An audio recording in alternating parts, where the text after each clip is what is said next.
क्या आपने कभी सोचा है कि हमारी पृथ्वी कैसे बनी? ये सवाल सदियों से इंसानों को रोमांचित करता रहा है। आज मैं आपको 3 मिनट में बताऊंगा कि धरती का सफर कैसे शुरू हुआ। ये एक अद्भुत कहानी है जो ब्रह्मांड की विशालता और समय की गहराई को दर्शाती है। करीब 4.6 अरब साल पहले हमारा सौरमंडल एक विशाल गैस और धूल के बादल से बना था। ये बादल इतना बड़ा था कि इसमें कई सौरमंडल समा सकते थे। इस बादल को सौर नेब्यूला कहते हैं। ये नेब्यूला ब्रह्मांड में तैरता हुआ एक विशालकाय शिशु था जिसमें सितारे और ग्रह बनने की क्षमता थी।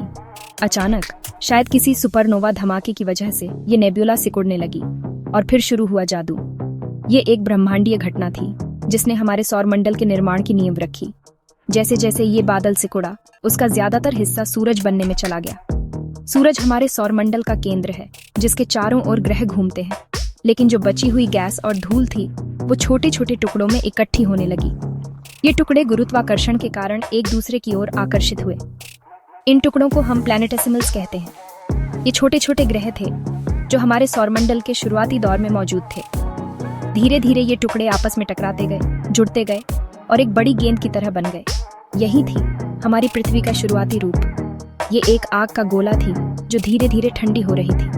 उस समय पृथ्वी बहुत गर्म थी, इतनी गर्म कि पत्थर भी पिघल रहे थे। ज्वालामुखी हर जगह फूट रहे थे और लावा बह रहा था। लेकिन जैसे जैसे समय बीता, पृथ्वी धीरे धीरे ठंडी हुई। ये एक लंबी और धीमी प्रक्रिया थी जिसमें लाखों साल लगे। भारी तत्व जैसे लोहा और निकल पृथ्वी के केंद्र में जाकर जमा हो गए और हल्के तत्व सतह पर आ गए। इसी प्रक्रिया से पृथ्वी की परतें बनी। इस तरह पृथ्वी की लेयर्स बनी: कोर, मेंटल और क्रस्ट। ये परतें पृथ्वी को एक प्याज की तरह बनाती हैं। और फिर एक जबरदस्त टक्कर हुई। ये टक्कर इतनी जोरदार थी कि इसने पृथ्वी को हिलाकर रख दिया। एक विशाल ग्रह का आकार का पिंड पृथ्वी से टकराया। इसे थिया कहा जाता है। वैज्ञानिकों का मानना है कि थिया मंगल ग्रह के आकार का था। इस टक्कर से बहुत सारा मलबा अंतरिक्ष में बिखर गया और उसी मलबे से बना हमारा चांद। चांद पृथ्वी का सबसे करीबी पड़ोसी है और यह हमारे ग्रह को स्थिर रखने में मदद करता है। अब धरती की सतह पर ज्वालामुखी फूट रहे थे, गैसें निकल रही थीं और धीरे धीरे वातावरण बनने लगा।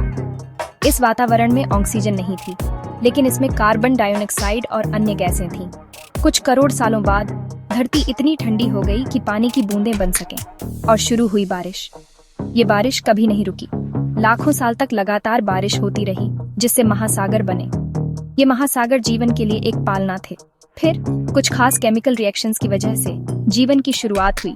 सबसे पहले सूक्ष्म जीव बने और यहीं से धरती की कहानी असली मायनों में शुरू हुई। ये सूक्ष्म जीव धीरे धीरे विकसित हुए और उन्होंने पृथ्वी पर जीवन की विविधता को जन्म दिया। सोचिए, आज जिस धरती पर हम चलते हैं वो एक बार धूल और गैस का बादल थी। ये एक अविश्वसनीय परिवर्तन है जो ब्रह्मांड की शक्ति को दर्शाता है। अगले बार जब आप आसमान की तरफ देखें, याद रखिए, हम सब और ये नीला ग्रह ब्रह्मांड के अनंत चमत्कारों में से एक है। हम ब्रह्मांड का ही एक हिस्सा हैं और हम सभी एक दूसरे से जुड़े हुए हैं। अगर आपको ये वीडियो पसंद आया तो लाइक और सब्सक्राइब करना न भूलें और अपने दोस्तों के साथ शेयर करना भी न भूलें ताकि वो भी इस अद्भुत कहानी के बारे में जान सकें।